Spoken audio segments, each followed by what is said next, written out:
មនុស្សចាស់ទាំងនេះចង់មានមហាអំណាចដំបូងយកគេច្រើនជាង1 10ម៉ាស៊ីនកាំរស្មីត្រូវបានចង្អុលមកកាន់គាត់បន្ទាប់មកចុចប៊ូតុងចាប់ផ្ដើមស្រូបដង្ហើមវែងជាមួយនាម microbial intake មុនពេលអ្វីចាប់ផ្ដើមបន្ទាប់មកវិនាទីបន្ទាប់កាសលើកាំរស្មីសេះបានធ្វើឲ្យសារធាតុនៅក្នុងខ្លួនរបស់គាត់សកម្មភ្លាមបន្ទាប់ពីបរិសុទ្ធចំណាស់បានជាសះស្បើយពីការហ្វឹកហាត់ខ្ញុំមានការភ្ញាក់ផ្អើលយ៉ាងខ្លាំងនៅពេលដឹងថាស្បែកនៅដៃឆ្វេងរបស់ខ្ញុំបានក្លាយទៅជាខាងលិចប៉ុន្តែនៅពេលដែលគាត់ដាក់ដៃរបស់គាត់លើទៅធ្វើការដៃឆ្វេងរបស់ខ្ញុំបានប្រែក្លាយទៅជាវត្ថុធាតុលោះធាតុម្ដងទៀតសូម្បីតែពណ៌ក៏ដូចគ្នានឹងទៅធ្វើការដែរកំពុងសម្លឹងមើលដៃឆ្វេងដែលបានផ្លាស់ប្ដូរមុខរបស់បរិសុទ្ធចំណាស់ពោពេញដោយការមិនជឿទោះជាយ៉ាងណាក៏ដោយបន្ទាប់ពីគាត់លើកដៃចេញពីទៅធ្វើការដោយថ្នមដៃឆ្វេងបានត្រឡប់ទៅរករូបរាងដើមវិញភ្លាមដូចដែលគាត់បានទីទុកអញ្ចឹងនៅពេលអ្នកទទួលបានមហាអំណាចមួយ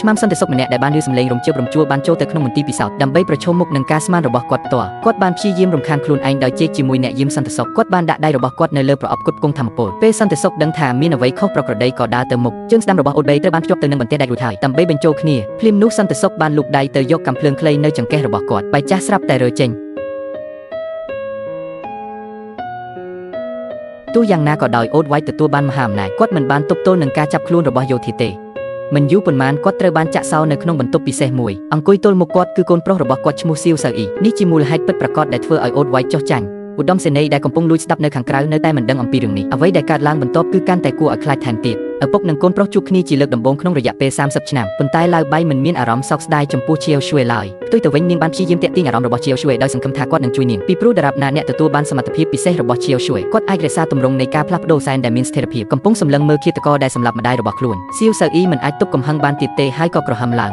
ដោយឃើញថាកូនប្រុសរបស់គាត់មិនព្រមជួយគាត់ចាស់បៃបានសម្រេចចិត្តធ្វើឲ្យខ្សែភាពយន្តនេះមានស្ថិរភាពតាមរបៀបរបស់គាត់បន្ទាប់មកគាត់បានលើកខ្សែពីដីខំតាមរយៈស្រោមខ្សែវិនាទីបន្ទាប់ចរន្តលើសពី100,000 វ៉ុលវាបានហូរចូលទៅក្នុងខ្លួនរបស់ឡាវបៃភ្លាមទោះយ៉ាងណាក៏ដោយចាស់បៃមិនបានស្លាប់ដោយសារលទ្ធផលនោះទេផ្ទុយទៅវិញវាបង្កើនល្បឿននៃការស្រូបយកចរន្តកើនឡើងទីក្រុងទាំងមូលត្រូវបានលិចលង់ក្នុងភាពងឹតភ្លាមក្នុងរយៈពេលត្រឹមតែប៉ុន្មានវិនាទីប៉ុណ្ណោះរាងកាយរបស់លោកតាបៃបានក្លាយជាខ្សែភាពយន្តរស្មីសំយោគនៅពេលនេះក្មេងសង្ហាតូចដែលខឹងសម្បាក៏ចាប់ផ្ដើមផ្លាស់ប្ដូររូបរាងផងដែរភ្លេចបន្ទោដ៏ភ្លឺចែងចាំងមួយអ្នកទាំងពីរបានបាត់ខ្លួនពីបន្ទប់ឃុំឃាំងក្នុងពេលតែមួយវិនាទីបន្ទាប់ពួកគេបានបង្ហាញខ្លួននៅលើអាកាសបន្ទាប់ពីផ្លឹបផ្លែជាច្រើនដងបាល់ពន្លឺបានរុំព័ទ្ធយៈពណ៌បៃតងនៅពេលដែលវាធ្លាក់ចូលទៅក្នុងបឹងបន្ទាប់ពីយៈពណ៌បៃតងបានលេចចេញពីលើមេឃ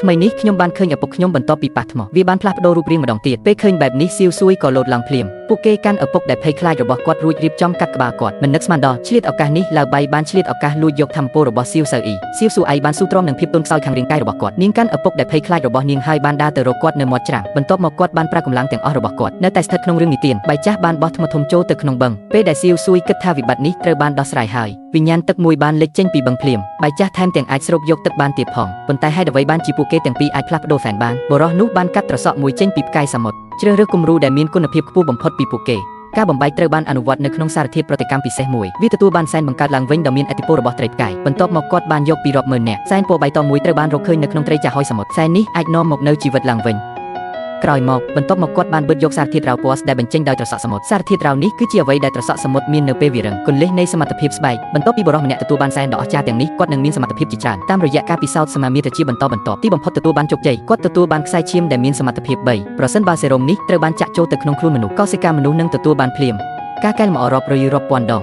ដើម្បីសាកល្បងថាតើសេរ៉ូមមានប្រសិទ្ធភាពប្រឆាំងនឹងភ្នាក់ងារជីវសាស្ត្រឬអត់បរិសុទ្ធនោះបានសាកល្បងវាជាលើកដំបូងលើស្វាទោះជាយ៉ាងណាក៏ដោយអ្នកចូលរួមធ្វើតេស្តម្នាក់បានស្លាប់ដោយសារការផ្ទុកយោធាបានដឹងយ៉ាងឆាប់រហ័សអំពីការបរាជ័យនៃការពិសោធន៍នេះដើម្បីជៀសវាងការបង្កផលវិបាកធ្ងន់ធ្ងរជាងនេះយោធាបានបញ្ឈប់ការស្រាវជ្រាវរបស់អូតវ៉ៃភ្លាមគាត់ត្រូវបានហាមឃាត់យ៉ាងតឹងរ៉ឹងមិនឲ្យធ្វើការពិសោធន៍លើមនុស្សប៉ុន្តែលោកឡាវបៃដែលបានលះបង់ចិត្តនិងប្រលឹងទាំងអស់របស់គាត់ទៅក្នុងគម្រោងនេះមិនព្រមបោះបង់ចោលឡើយនៅយប់នោះគាត់ត្រូវបានចាក់ថ្នាំសេរ៉ូមមិនស្ថិតស្ថេរប៉ុន្តែនៅថ្ងៃបន្ទាប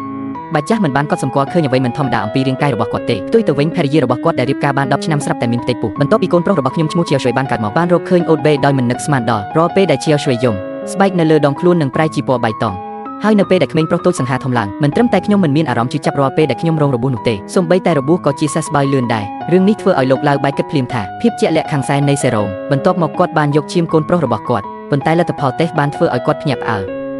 សែនរបស់កូនប្រុសគឺជាមូលដ្ឋានគ្រឹះមិនមែនសែនមនុស្សធម្មតាទេផ្ទុយទៅវិញវាគឺជាសេរ៉ូមដ៏អស្ចារ្យប្រភេទមួយទៀតនៃសែនដែលបានកែប្រែដោយដឹងថាកូនប្រុសរបស់គាត់ជាសត្វចម្លែកបរិសុទ្ធចំណាស់ដែលខឹងសម្បាហ៊ីបនឹងយល់ព្រមតាមសំណើរបស់នាងឈិនប៉ុន្តែដូចជាម្ដាយកំពុងព្យាយាមអស់ពីសមត្ថភាពដើម្បីបញ្ឈប់វាអញ្ចឹងគ្រោះថ្នាក់មួយបានកើតឡើងកំបិតនៅក្នុងដៃរបស់ឡាវបៃដែលមិននឹកស្មានដល់វាបានចាក់ទម្លុះបេះដូងម្ដាយស៊ូអៃតូចបានឃើញអ្វីទាំងអស់ដែលបានកើតឡើងនេះបណ្ដាលឲ្យគាត់មានរបួសផ្លូវចិត្តធ្ងន់ធ្ងរឪពុកក៏ត្រូវបានកងទ័ពមកដល់យកទៅដែរពេលវេលាកន្លងផុតទៅយ៉ាងលឿនហើយ30ឆ្នាំក្រោយមកនៅពេលដែលជាវជួយធំឡើងគាត់ក៏បានក្លាយដូចជាឪពុករបស់គាត់បានក្លាយជាអ្នកវិទ្យាសាស្ត្រស្រាវជ្រាវពន្ធុវិទ្យាជីវសាស្ត្រថ្ងៃនោះមិត្តរួមការងារម្នាក់កំពុងពិនិត្យមើលកាមេរ៉ា ទោះជាយ៉ាងណាក៏ដោយឧបករណ៍នេះត្រូវបានខូចខាតដោយមិននឹកស្មានដល់ឧបករណ៍វិទ្យុសកម្មធ្ងន់ធ្ងរភ្លាមបានចាប់ផ្ដើមដោយមិនអាចគ្រប់គ្រងបានទន្ទឹមនឹងនេះ Nanobiome នៅក្នុងមន្ទីរពិសោធន៍ក៏បានបញ្ចេញភ្លាមនោះជាវបានប្រគល់ម៉ាស់នោះទៅឲ្យមិត្តរួមការងាររបស់គាត់ហើយប្រាប់គាត់ឲ្យជំនះចេញប៉ុន្តែមិត្តរួមការងាររបស់ខ្ញុំមានការភ័យខ្លាចខ្លាំងណាស់រហូតដល់គាត់រួញខ្លួនទៅនឹងជញ្ជាំងក្នុងមួយពេលនៃភាពអស់សង្ឃឹមសៀវស៊ូអៃឈរនៅពីមុខកាំរស្មីហ្គាម៉ាទោះយ៉ាងណាក៏ដោយវាគឺពិតជានៅក្នុងកាំរស្មីហ្គាម៉ាក្រោមឥទ្ធិពលរបស់ Nanobiome សែនពិសេសនៅក្នុងខ្លួនរបស់ជាវត្រូវបានធ្វើឲ្យសកម្មដោយចៃដន្យពេលគាត់ភ្ញាក់ពីដំណេកម្ដងទៀតពួកគេបានរកឃើញថាពួកគេត្រូវបានបញ្ជូនទៅមន្ទីរពេទ្យកំពុងសម្លឹងមើលមិត្តប្រុសរបស់ខ្ញុំបន្ទាប់ពីត្រូវបានប៉ះពាល់នឹងវិទ្យុសកម្មហ្គាម៉ាច្រើនពេកភ្នែករបស់សៀវមីស្រាប់តែហូរទឹកភ្នែកដោយក្តីបារម្ភទោះជាយ៉ាងណាក៏ដោយជាវបាននិយាយថាគាត់មិនមានអារម្មណ៍ថាមានអ្វីខុសជាមួយរាងកាយរបស់គាត់ទេប្រាប់គាត់កុំឲ្យបារម្ភប៉ុន្តែរហូតដល់ល្ងាចបន្ទាប់មកគាត់បានត្រឡប់ទៅមន្ទីរពិសោធន៍វិញដើម្បីធ្វើតេស្តឈាមរបស់គាត់ទីបំផុតខ្ញុំបានរកឃើញអ្វីដែលធ្វើឲ្យខ្ញុំខុសពីអ្នកដទៃហើយការចងចាំពីកុមារភាពបានហូរចូលគំនិតខ្ញុំភ្លាមការចងចាំដ៏ឈឺចាប់បានធ្វើឲ្យជាវខឹងយ៉ាងខ្លាំងបន្ទាប់មកវិនាទីបន្ទាប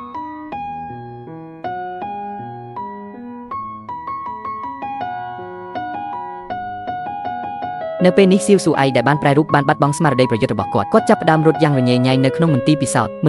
ទាំងមូលត្រូវបានបំផ្លាញយ៉ាងងាយស្រួលបន្ទាប់មកគាត់បានប្រញាប់ប្រញាល់ចូលទៅក្នុងរយៈពេលមួយគ្រាប់បែកដៃមានទម្ងន់រាប់សិបតោនម៉ាស៊ីនភ្លើងសេះត្រូវបានបោះចោលដូចជាការបាញ់ប្រហារ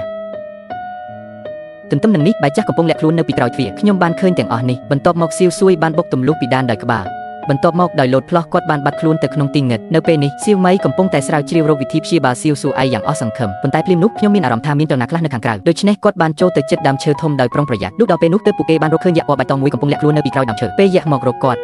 ់បន្ទាប់មកគាត់បានរកឃើញពីភ្នែករបស់យក្សមនុស្សម្នាក់នេះពិតជាឈៀវឈួយមុនពេលអ្នកទាំងពីរអាចឆ្លើយតបបានឆ្កែឈួតដែលមានភ្នែក3ភ្នែកពណ៌បៃតងភ្លឺចែងចាំងបានស្ទុះចូលទៅក្នុងទន្លេសៀវស៊ួយពីម្ខាងទៀតបានដាក់សៀវមីចូលទៅក្នុងឡានយ៉ាងរហ័សបន្ទាប់មកគាត់បែរមុខទៅប្រឈមមុខនឹងឆ្កែនាគ3ក្បាលដែលបានផ្លាស់ប្ដូររូបរាង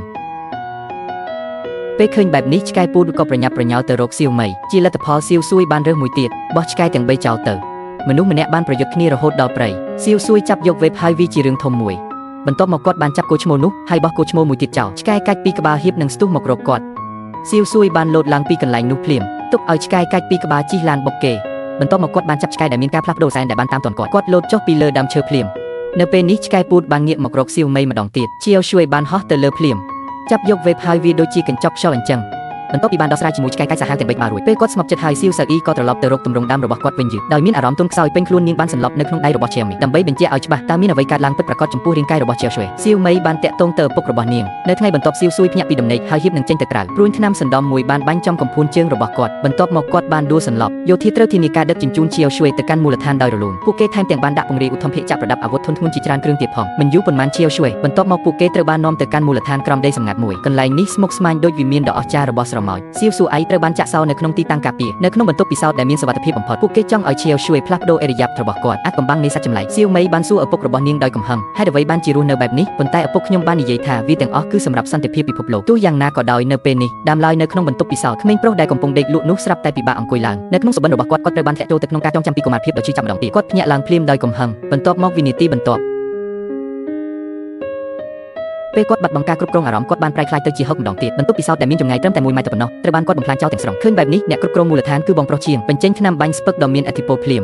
ប៉ុន្តែអ្វីដែលវាបានធ្វើគឺគ្រាន់តែធ្វើឲ្យជាវជួយកណ្ដាស់ប៉ុណ្ណោះបន្ទាប់មកសៀវស៊ួយបានប្រញាប់ចេញពីមន្ទីរពិសោធន៍ហើយចូលទៅក្នុងច្រករបៀងពួកគេមិនដឹងថាបុគ្គលិកបានរងចាំយូរមកហើយនោះទេពួកគេបានបាញ់ថ្នាំជាវជួយជាមួយនឹងពុះគីមីខ្លាំងទោះបីជាជាវជួយមានកម្លាំងខ្លាំងយ៉ាងណាក៏ដោយនៅពេលនេះប៉ុន្តែវានៅតែខ្លាំងស្នោមួយចំនួនធំត្រូវបានជួសជុលនៅក្នុងច្រករបៀងបន្ទាប់មកបងប្រុសថេងបានយកក្បាលគង់ចេញកំពុងគិតអំពីការយកសំណាកក្បាលរបស់ជាវជួយប៉ុន្តែវាត្រូវបានស្បែកដ៏រឹងមាំរបស់ជាវជួយវាចេញនៅពេលនេះសៀវស៊ូអៃដែលខឹងសម្បាស្ទើរតែអាចរំដោះខ្លួនបានដោយមិនព្រមចុះចាញ់បងប្រុសថេងបានយកមីស៊ីលខ្នាតតូចមួយចេញខ្ញុំចង់ធ្វើឲ្យជាវជួយលះបង់ទាំងស្រុងចំពោះខ្ញុំដោយមិននឹកស្មានដល់សៀវស៊ូអៃបន្ទាប់ពីត្រូវបានដោះលែងពីការឃុំឃាំងរបស់គាត់មិនយូរប៉ុន្មានពួកគេក៏មកដល់ដីបន្ទាប់មកការបរិច្ឆេទនៅក្នុងពុកមួយវិនាទីបន្ទាប់ខ្ញុំបានមកដល់ផ្ទះកុមារភាពរបស់ខ្ញុំខណៈពេលដែលគាត់បាត់បង់ការចងចាំរបស់គាត់របស់ដ៏អាក្រក់មួយបានធ្លាក់ពីលើមេឃ